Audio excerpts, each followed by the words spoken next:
Menjadi pengecer atau reseller sebuah produk bisa menjadi awal untuk memulai bisnis.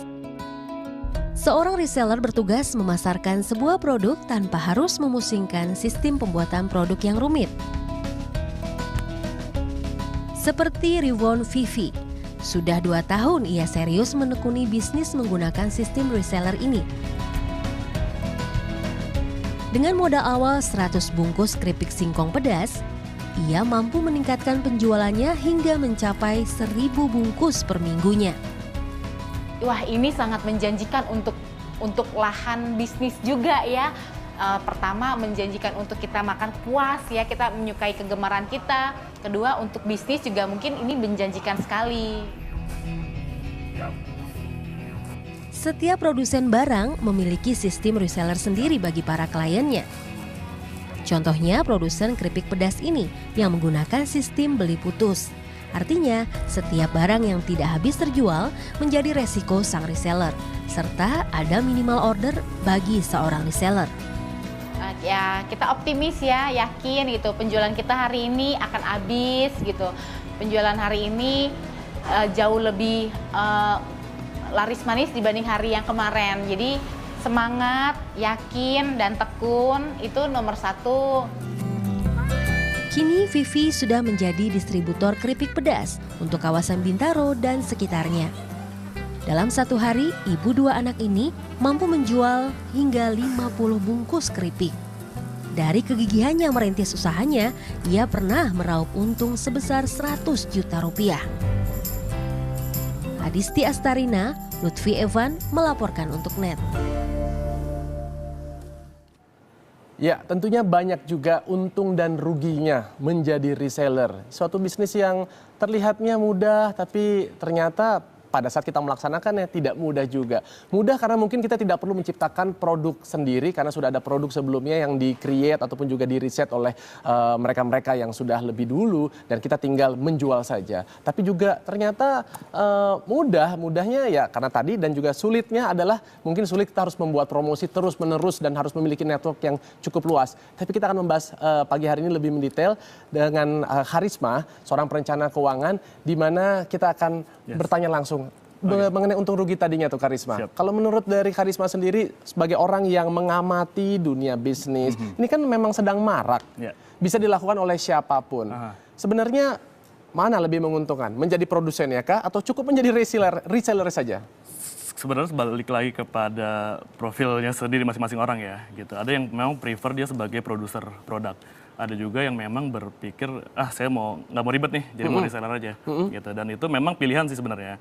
Tapi konsekuensinya ketika reseller dia hanya mendapatkan komisi atau keuntungan margin yang memang nggak begitu besar, kisaran cukup sekitar 5 atau 10% gitu. Oh, tipis sekali dong. Menjadi atau reseller bisa juga lebih gitu 20% atau juga tergantung produknya. Tergantung produk dan kebijakannya sendiri. Itu reseller. Jadi kita harus membeli dulu sejumlah barang atau sejumlah mungkin ada minimum biaya yang harus kita keluarkan. Dan akhirnya kita mendapatkan produk tersebut, kita bisa menjual sesuai harga yang sudah ditetapkan oleh produsen tersebut, gitu kan. Betul. Tapi artinya kita juga akan bersaing dengan reseller yang lainnya. Biasanya seperti itu kan. Tapi ada juga yang saya pernah dengar istilah drop shipper. Itu agak berbeda dengan reseller. Memang banyak yang menyamaratakan antara dropshipper dan juga reseller. Padahal berbeda ya. Ketika menjadi reseller dia harus memiliki stok. Keywordnya stok sebenarnya. Dropshipper dia hanya sebagai perantara istilahnya. Jadi dari produser dengan customernya gitu. Dan itu perbedaan mendasar itu. Jadi ketika orang bicara reseller yang menyamakan dengan dropshipper sebenarnya itu agak keliru sebenarnya. Tetapi memang sebagai reseller dia harus memiliki modal yang cukup dan memastikan bahwa stoknya itu tersedia. Artinya kalau kita bicara modal secara finansial menjadi reseller tentu lebih besar, tapi juga potensi untuk margin yang didapatkan tentu juga bisa lebih besar. Kalau menjadi si dropshipper kita tidak perlu membeli, kita cukup istilahnya menjadi perantara atau broker saja. Apabila terjadinya transaksi, mungkin kita akan mendapatkan bagian atau fee tersebut ya. ke consignment kalau orang suka bilang sudah seperti itu ya. Pengiriman, ya. Oke, nah kalau Anda melihat dari pemula, mana yang lebih terbaik? Oke, pemulanya sama-sama punya uang, tapi untuk mulai merintis, apakah sebaiknya kita mulai dari yang menjadi dropshipper saja, ataukah terjun langsung menjadi seorang reseller untuk kemudian akhirnya mungkin kita bahkan bisa menciptakan produk dan akhirnya kita menciptakan reseller-reseller baru?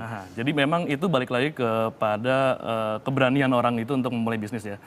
Dia memang harus menguasai pasar dulu gitu. Dia mengerti konsep reseller dan dropshipper gimana. Jadi ketika memang punya modal, nggak ada salahnya untuk menjadi reseller. Jadi ketika menjadi reseller, dia punya stok dan dia punya infrastruktur yang cukup untuk menjual produk-produknya, memasarkan gitu, maka itu bisa jadi potensial. Ini very nice sekali, karena kebanyakan pebisnis pemula sudah melihat untung dulu di depan, ya kan? Dia kepengen bagaimana, yaitu prinsip ekonomi, dengan pengeluaran yang seminimal mungkin untuk bisa mendapatkan hasil yang seoptimal mungkin, ya kan? Tapi mungkin tadi itu kurang memahami pasarnya, atau kadang-kadang apakah memang bisnis itu adalah satu bidang yang cocok untuk diri dia. Ada orang yang sukses tapi ada juga yang banyak gulung tikar gitu kan. Nah itu kita bisa menjadikan satu poin penting di awal ini. Oke, sekarang lanjut. Kalau kita lihat dari resikonya jelas, mungkin sebagai dropshipper akan menjadi pilihan yang terbaik untuk awal atau pemula karena memang resikonya lebih rendah. Begitu juga dengan reseller, kita juga memiliki resiko adalah kita tadi saya sempat sebutkan di awal. Kita harus rajin sekali berpromosi, kita harus punya mungkin network yang cukup luas. Ada lagi nggak mungkin resiko-resiko tambahan kalau kita menjadi seorang reseller? Menjadi reseller sebenarnya resikonya terutama resiko pengetahuan ya. Jadi memang penting untuk memiliki ilmu yang cukup bagaimana memarketingkan dan memasarkan produk-produknya.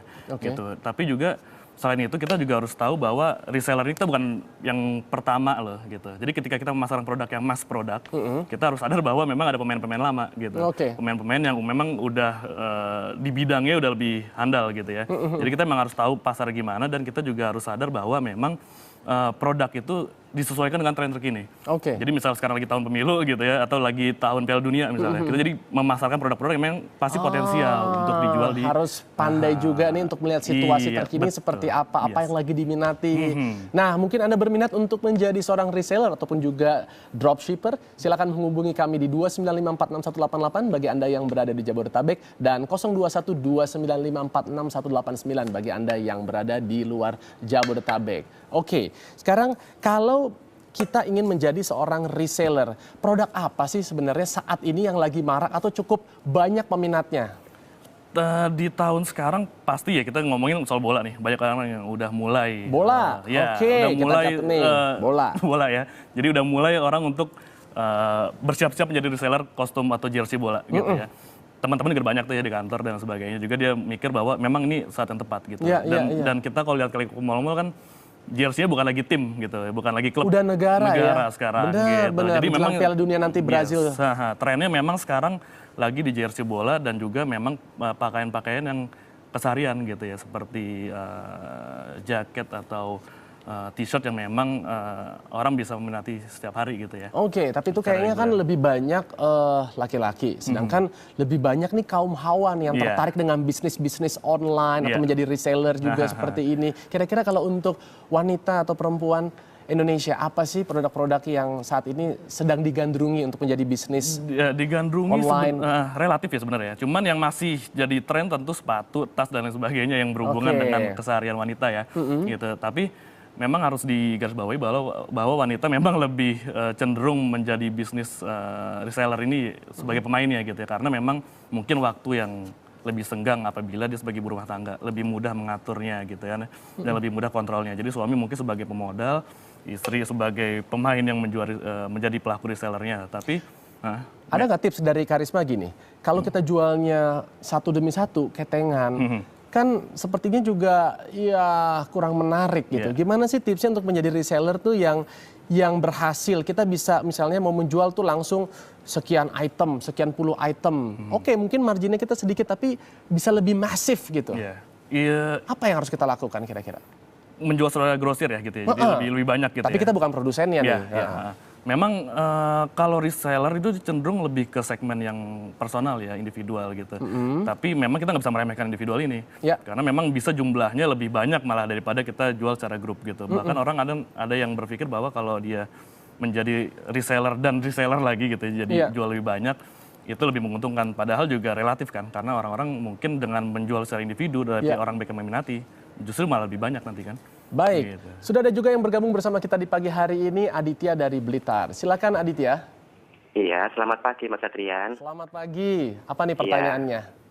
Ini saya mau sedikit cerita ini Mas. Oke. Ini kan saya fresh graduate, baru lulus aja kuliah. Nah, ini coba merintis bisnis tentang madu. Oke. Saya reseller. Mm-mm. Jadi saya kulaan, saya jual kembali. Ya. Nah, ini jarak tempuh yang saya tempuh di waktu rumah saya sampai di produsen itu cukup jauh. Tapi harga di sana cukup murah. Mm-mm. Nah, kira-kira supaya produk saya ini laku di pasaran dan cukup bersaing, kira-kira harga yang saya patok untuk produk ini kira-kira berapa persen untungnya dari produsen? Oke, boleh tahu Mas, mungkin Anda sekarang menjadi reseller, Anda mendapat potongan berapa persen dari produsen Anda dengan menjadi reseller? Nah, kira-kira mereka itu jualnya per liter itu sekitar 130.000. Saya mendapat potongan sekitar 10.000. Oh, berarti hampir 30% ya, kurang lebih ya? Iya, cuma sedikit, Mas. Oke. Oke, baik. Itu ya kira-kira pertanyaannya. Jadi dia sudah mendapatkan potongan ini 10.000 dari 30.000. Nah, sekarang dia ingin bisa memaksimalkan hasil penjualannya. Mungkin mirip dengan pertanyaan saya tadi itu ya kan. Gimana sih bisa lebih mengenerate hasilnya itu gitu kan. Apakah mungkin kita berbagi keuntungan? Itu mungkin bisa menjadi tips juga kali bisa ya, juga. Karisma ya? Bisa juga. Jadi memang reseller dia kan bisa berkelompok ya dan juga bisa sendiri gitu. Dan bagaimana kita memasarkan itu yang lebih menjadi penting gitu. Makanya infrastruktur kan kita sekarang nggak perlu repot. Sosial media kan udah banyak gitu ya. Jadi kita memaksimalkan aja infrastruktur yang ada sekarang untuk memaksimalkan penjualan yang atau promosi-promosi dan marketing yang mendukung penjualan reseller yang kita sebagai reseller gitu ya. Tapi kalau kayak tadi itu kan jualannya madu ya kalau tidak salah tadi ya kan. Dan itu ada di daerah yang mungkin belum terbiasa nih dengan menggunakan sarana-sarana teknologi informasi atau sosial media gitu. Kira-kira langkah apa tuh yang kita bisa lakukan gitu? Sebenarnya sekarang sih keunggulannya jelas sosial media ya. Cuman kalau memang di luar itu dia tetap punya infrastruktur yang bisa mendukung setidaknya gitu ya. Alat komunikasi yang bisa mendukung penjualan produk dia sebagai reseller gitu ya. Karena memang cukup sulit ketika sekarang kita bicara reseller, kita tidak terjun langsung di dunia maya gitu ya atau di online gitu. Jadi memang perlu pertimbangan begitu. Tapi ketika kita memang di luar kota, kita persiapkan juga bahwa ini loh karena orang kan butuh kepastian gitu ya. Benar. Ketika kita kirim, dia trust dengan kita. Ini kan bisnis trust ya, reseller ini ya. Ketika dia trust dengan kita perhatikan pengirimannya itu berapa lama gitu dari daerah tersebut. Nah, mungkin Mas Aditya kalau memang terus masih menyaksikan tadi ya pemaparan dari Karisma, mungkin tambahan kalau dari saya seperti tadi itu untuk sosial media kita bisa berdayakan, terutama misalnya Facebook, apalagi produknya ini kan yang membutuhkan visualisasi. Kalau Twitter mungkin lebih banyak kata-kata dan juga lebih terbatas. Nah, Anda mungkin bisa taruh produk Anda di situ dan Anda juga bisa membuka kesempatan untuk menjadi reseller yang lapis keduanya dengan Anda mungkin mengurangi sedikit keuntungan tapi secara volume lebih besar sehingga omset yang Anda dapatkan di setiap bulannya mudah-mudahan akan lebih baik daripada sebelumnya gitu ya. Betul. Oke, kita akan tahan terlebih dahulu pertanyaan dari saya karena sudah ada yang mau bergabung mungkin juga ingin bertanya. Halo, selamat pagi. Selamat pagi. Selamat pagi Mbak, dengan Mbak siapa di mana? Dengan Galuh Mbak Galuh di mana nih? di Depok. Oh di Depok, dekat ya. Oke, apa pertanyaannya ke Mas Karisma? Begini, saya kebetulan juga pelaku online shop untuk reseller. Sudah 2 tahun. Tapi ada kayak kekurangan gitu. Bagaimana cara memaintain reseller di bawah kita? Karena reseller di bawah kita juga kan memberikan keuntungan untuk menaikkan omset juga kan. Pasti. Cuma kadang ada kejenuhan gitu di bawah reseller saya untuk terus-menerus melakukan promosi atau melakukan peningkatan penjualan seperti itu. Oke, kalau boleh tanya yang Mbak sudah lakukan hingga saat ini apa? Saya paling memberi bonus-bonus aja ya untuk pembelian misalkan dua lusin, nanti saya berikan bonus tambahan apa gitu untuk menjaga keeratan dengan customer saya di bawahnya gitu. Oke, Mbak Galuh jual apa sih produknya kalau saya boleh tahu? Bedding. seperti spray dan bed cover. Oh, oke. Oh, itu juga banyak sekali tuh Yes. ibu-ibu tuh yang senang Iya, sekali Mas berjualan Andri itu. boleh bagi order sama saya. Oh gitu ya, nanti ya. Oke. Nanti kita kasih tahu nomor teleponnya ya, nanti dikontak.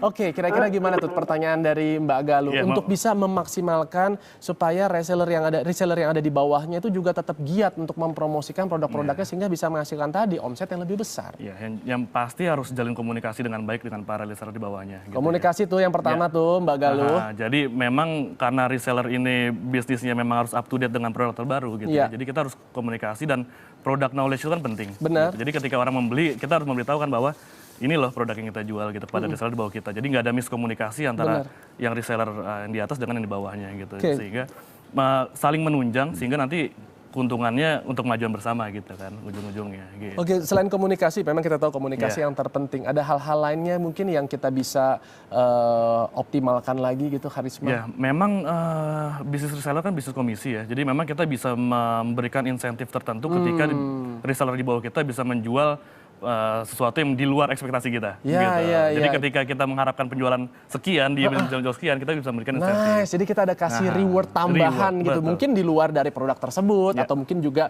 kita kasih bonusnya ya produk tersebut itu juga. Tapi Benar. pokoknya menjadi ada semacam apa ya, daya Penghargaan, rangsang ya. atau penghargaan untuk bekerjanya lebih giat Giat lagi ya. lagi, iya. Oke, mungkin terakhir ini Karisma karena waktu kita sangat terbatas, tolong berikan tips untuk menjadi seorang reseller yang sukses. Nah, Oke. kriterianya tuh harus seperti apa? Ya, karena reseller itu kita berada di bisnis trust ya. Jadi kita memang customer is king gitu ya. Ya. Kita harus mengerti kemauan customer. Jangan dipersulit gitu. Kita permudah.